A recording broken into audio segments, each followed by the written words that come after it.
लेकिन पाकिस्तान के जो फॉरेन मिनिस्टर फवाद चौधरी, उन्होंने कहा राहुल ऑन फायर, राहुल को वोट देना चाहिए। तो राहुल गांधी की तो पैरवी वहीं से होगी, हिंदुस्तान से थोड़े कोई करने वाला है। राहुल गांधी से उम्मीद क्या करते हैं? इस सब के बावजूद राम मंदिर का ये लोग विरोध करें, भारत के संसाधनों का गरीब को, गांव को, किसान को, नौजवान को, महिला को, दलित को, यानी जनजाति को, पिछड़ी जाति के लोगों को, अन्य गरीबों को मिलने वाली सुविधा ये मुसलमानों में लुटाएं और तब भी ये भारत से समर्थन प्राप्त करने की अपेक्षा करते हो। फयाज चौधरी जैसे लोग ही इनको समर्थन करेंगे। कोई सभ्य सोसाइटी भारत की और भारत का कोई राष्ट्रभक्त इनको समर्थन नहीं कर सकता है। अभी अभी समर्थन करने वाले आए मणिशंकर अय्यर, उन्होंने कहा कि पाकिस्तान की इज्जत करो क्योंकि उसके पास एटम बम है, तो भारत को उससे डर के रहना चाहिए। तो हमारे एटम बम क्या ये फ्रिज में रखने के लिए हैं क्या? ऐसा नहीं है, ये नया भारत है। ये कांग्रेस की मणि हो सकती है, भारत का मणि नहीं हो सकता है। ये नया भारत है। नया भारत छेड़ता नहीं है, लेकिन कोई छेड़ेगा तो उसको छोड़ता भी नहीं है। घर के अंदर घुस करके जवाब देगा, और यह भारत ने करके दिखाया है। और यही कारण है। देखिए, पहले आतंकवादी विस्फोट जगह जगह हो जाते थे। दिल्ली में हुए, अयोध्या में, काशी में, लखनऊ, वाराणसी, लखनऊ की, आपकी अयोध्या की कचहरियों में हुए, गोरखपुर में विस्फोट हुए, मुंबई में विस्फोट हुए, देश की संसद पे हमला हुआ। ये सभी घटनाएं घटित हुई थी अलग अलग समय में। आपने पिछले 10 वर्ष के अंदर देखा होगा, एक सुरक्षा का बेहतरीन वातावरण, आंतरिक सुरक्षा बेहतरीन हुई है। नक्सलवाद समाप्त हुआ है। और अब तो पटाखा भी थोड़ा जोर से फटेगा ना, तो पाकिस्तान पहले सफाई देता कि नहीं, मेरा हाथ नहीं है, मैं दूर दूर तक मेरा संबंध नहीं है। ये नया भारत है, ये देश की ताकत है। इस पर हर भारतवासी गौरव की अनुभूति करता है। ये इस पे नहीं, कांग्रेस के समय अरे साहब सीमा पार से आतंकवाद, एक शब्द उनका सुनने को मिलता था। देखिए, मैं संसद में रहा हूं 2004 से लेकर के 2014 तक, और मैंने बहुत नजदीक से देखा जब कश्मीर में सामूहिक नरसंहार होता था, अयोध्या में, काशी में, या जहां भी विस्फोट हुए थे, ट्रेनों में विस्फोट होते थे। जब भी हम संसद में मुद्दे उठाते थे, एक शब्द सुनने को मिलता था, अब सीमा पार से आतंकवाद है। अबे सीमा पार से है तो आप भी तो कुछ करिए। हिम्मत ही नहीं थी। आज सीमा पार समाप्त। आज सब भारत अपने आप सबसे निपट लेता है। यह ताकत दिखानी पड़ेगी, और ये ताकत मोदी जी के नेतृत्व में नए भारत ने दिखाई है। और मुझे लगता है हर भारतवासी इस पर गौरव की अनुभूति करता है कि मोदी जी के नेतृत्व में नया भारत श्रेष्ठ भारत भी है। न केवल भारत को सम्मान दिलाता है, भारत की सीमाओं की सुरक्षा भी करना जानता है, भारत की आंतरिक सुरक्षा को भी बेहतरीन रखना जानता है, भारत के अंदर विकास के बड़े बड़े कार्यों को भी आगे बढ़ा सकता है।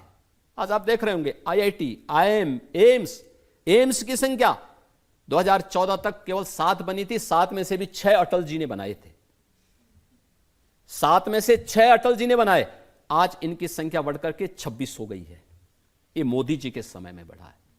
मेट्रो 5 सिटी पे थी, आज 20 सिटी में मेट्रो की सुविधा है।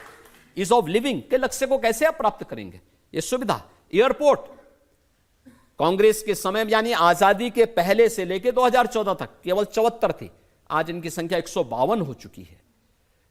ऐसे ही IIT, IIM, IIIT, 1 district 1 medical college, एक लंबी श्रृंखला, और गरीब कल्याणकारी योजना की कोई गिनती नहीं। ये सभी कार्य मोदी जी के नेतृत्व में पिछले 10 वर्ष के अंदर जो हुए हैं, ये कार्य इस बात को दिखाते हैं कि यहां सुरक्षा भी है, सम्मान भी है, विकास भी है, गरीब कल्याण भी है। और विकास ही नहीं है, विकास को विरासत से भी जोड़ा गया है। ये विरासत ही है जिसमें अब हमको अकबरपुर कहने में संकोच होता है। हमको लगता है कि अकबरपुर की जगह इसका नाम महाराणा प्रताप नगर भी हो सकता है। हमको लगता है कि औरंगाबाद का नगर संभाजी नगर के रूप में हो सकता है, क्योंकि हमारी विरासत तो संभाजी महाराज जी से है, छत्रपति शिवाजी महाराज से है, महाराणा प्रताप से है, गुरु गोविंद सिंह जी महाराज से है। हमारा संबंध किसी अकबर और किसी औरंगजेब से नहीं है। जिनको विरासत पर गर्व की अनुभूति होगी वो इस पर करें, हमारा नहीं है। लेकिन योगी जी, पूरा कैंपेन अगर हम देखें, चाहे वो राहुल गांधी भाषण दें, प्रियंका गांधी भाषण दें, खड़गे जी दें, अखिलेश यादव दें, शरद पवार दें या आम आदमी पार्टी के नेता दें, सब एक स्वर में एक ही बात कहते हैं, अगर मोदी जी तीसरी बार प्रधानमंत्री बने तो संविधान खत्म कर देंगे, आरक्षण खत्म कर देंगे, इस देश में फिर कभी चुनाव नहीं होगा। देखो, सबसे पहली बात तो यह कि अगर नहीं, 4 जून को परिणाम जब आएंगे मोदी जी ही प्रधानमंत्री होंगे। 3 चरणों के चुनाव संपन्न हो चुके हैं। 3 चरणों के चुनाव संपन्न हो चुके हैं, 285 सीटों पर चुनाव संपन्न हो चुके हैं। और मुझे देश के सबसे बड़े राज्य में तो मैं प्रचार में लगाई हूं, 9 राज्यों में जाने का अवसर प्राप्त हुआ है। और सचमुच भारत की जनता कृतज्ञता ज्ञापित करना जानती है।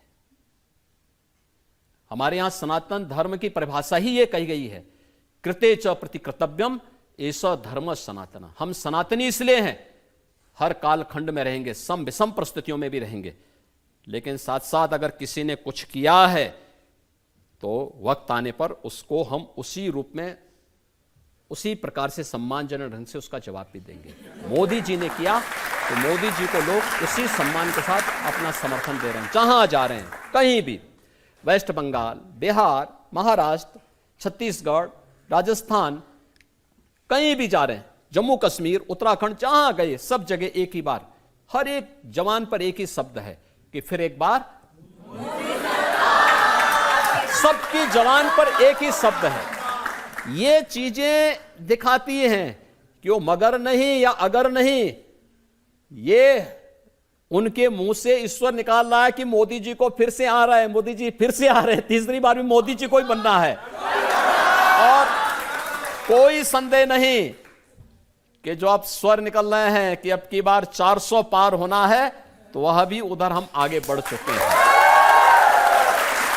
लेकिन यह तो यही तो कह रहे हैं 400 पार इसलिए कि संविधान को बदल देंगे। देखो, ये मोदी जी ने 10 वर्ष तक, मोदी जी फुल मेजोरिटी के साथ, यानी अकेले भारतीय जनता पार्टी के पास इतना समर्थन था कि वो सरकार चला सकती थी। एनडीए को साथ में लेकर के मोदी जी ने 10 वर्ष तक सरकार चलाई है। इन 10 वर्ष में कभी संविधान के साथ कोई खिलवाड़ हुआ? मोदी जी ने जब नई संसद बनी तो बाबा साहब भीमराव अंबेडकर के द्वारा बनाई गई मूल प्रति को अपने सिर पर रख करके, किसी पवित्र धार्मिक ग्रंथ की तरह दस्तावेज को उसी प्रकार से सिर में रख करके सम्मानजनक स्थान पर देश की संसद में स्थापित कराया। पहली बार हुआ है जब भारत के कोई प्रधानमंत्री भारत के संसद की, यानी संविधान के प्रति इतना सम्मान का भाव व्यक्त कर रहे हों। दूसरा, बाबा साहब भीमराव अंबेडकर के पंच तीर्थ भी मोदी जी ने बनाए। कांग्रेस ने तो बाबा साहब भीमराव अंबेडकर को हमेशा अपमान किया, उनको चुनाव हराया था, हमेशा उनको अपमान कराया। और बाबा साहब भीमराव अंबेडकर के द्वारा बनाए गए संविधान में उनकी अनिच्छा के बावजूद धारा 370 इन्होंने जोड़ी थी। फ्रीडम टू स्पीच का पहला अमेंडमेंट कांग्रेस लेके आई थी। 42वें संविधान संशोधन के माध्यम से कांग्रेस ने, इंदिरा गांधी जी ने अपने समय में देश के संविधान में इतना व्यापक संशोधन किए कि 42वां संशोधन ही मिनी संविधान कहलाने लग गया।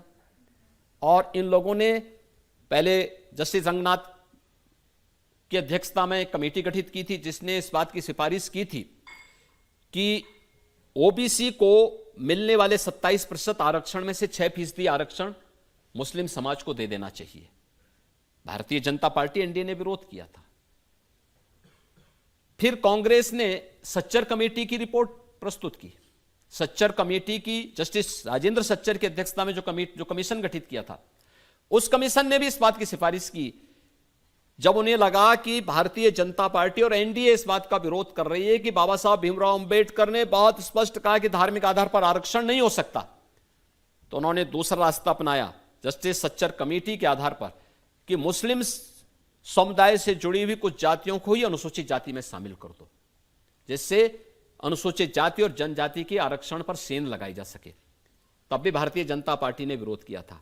आज कांग्रेस उसी साजिश का हिस्सा बनाना चाहती है। ये जातीय जनगणना, पहले जातीय जनगणना करेंगे, फिर जातियों को आपस में लड़ाएंगे, फिर आपस में लड़ा करके इनसे कहेंगे कि देखो आपस में आप लोगों में काफी मतभेद है, तब तक मुस्लिम समाज को आपके आरक्षण में से कुछ हिस्सा हम दे देते हैं। लेकिन भारतीय जनता पार्टी इसको कतई ये डकैती डालने की छूट कांग्रेस एनडीए गठबंधन को नहीं देने वाली है और इनके मंसूबों को बाबा साहब भीमराव अंबेडकर के द्वारा बनाए गए संविधान में इनके द्वारा जो षड्यंत्र किया जा रहा है, इस षड्यंत्र को कभी सफल नहीं होगा। जनता से हम एक दो सवाल ले सकते हैं। आप पूरा देश घूम रहे हैं, इस चुनाव में आपको किसकी लहर लग रही है, किसकी हवा लग रही है? देखिए, मैंने कहा ना कि पूरे देश के अंदर एक ही आवाज है, यही आवाज है कि फिर एक बार मोदी सरकार और अब की बार 400 पार। राहुल गांधी आज कह रहे थे कि लिख के ले लो, सबसे ज्यादा हार उत्तर प्रदेश में होगी बीजेपी की। देखिए, मुझे अफसोस होता है कि उत्तर प्रदेश में कांग्रेस की दुर्गति को देख करके 403 विधानसभा सदस्यों का हमारा सदन है, कांग्रेस के पास केवल 2 सदस्य हैं। देखो, यूपी में कांग्रेस को ढोने के लिए 4 लोग भी नहीं हैं, 2 लोग सीमित हो गए और अगली बार वह भी गायब हो जाएंगे। राहुल जी, मुझे एक बात बताइए कि अगर कांग्रेस में इतना ही जोश खरोश था तो 80 के 80 सीटों पे क्यों नहीं लड़ा यूपी में? एक दूसरा, वह अमेठी छोड़ करके वायनाड क्यों गए? फिर वापस आना ही था उनको तो अमेठी से क्यों नहीं लड़े? तो अच्छा है, ये हसीन सपने देखने चाहिए, भगवान करें ये सपने में जिए, क्योंकि इन्होंने देश को सपने ही दिखाए हैं। तो आज उन सपनों में जिए, खुशहाल रहें। देश पे जब संकट आएगा तो फिर यहां से छोड़ करके उनका तो पहले से ठिकाना है, तो अपने ठिकाने की तरफ लौट जाएंगे। तो क्योंकि ये तो वही है ना कि उड़ जा रे पंछी, ये देश हुआ बेगाना, तो ये लोग वही वाले लोग हैं। 4 जून के बाद मुझे लगता है कि कोई पूछने वाला नहीं मिलेगा। आप कह रहे 2 ये लड़के साइकिल पे घूम रहे, कुछ नहीं मिलेगा? देखिए, ये इनकी जो दोस्ती है कि जीते तो मिलके लूटेंगे, हारे तो दिल टूटेंगे। और यूपी जानता है, उत्तर प्रदेश जानता है कि इनको लूटने की छूट अब नहीं देनी है। इनकी दंगा पॉलिसी को यूपी में नहीं लागू होने देना है। इसलिए यूपी ने 2017 में ही इन 2 लड़कों की जोड़ी को पूरी तरह खारिज कर दिया था। और उसके बाद उत्तर प्रदेश के अंदर आज मोदी जी के मार्गदर्शन में सरकार एकदम बुलेट ट्रेन की स्पीड की तरह चल रही है। तो इनको कुछ दिखाई नहीं देता, क्या करें, कुछ समझ ही नहीं पा रहे हैं क्या कैसे हो रहा है सब। इसलिए जब तक वे कुछ सोच पाते हैं तब तक हमारी स्पीड काफी आगे बढ़ चुकी होती है।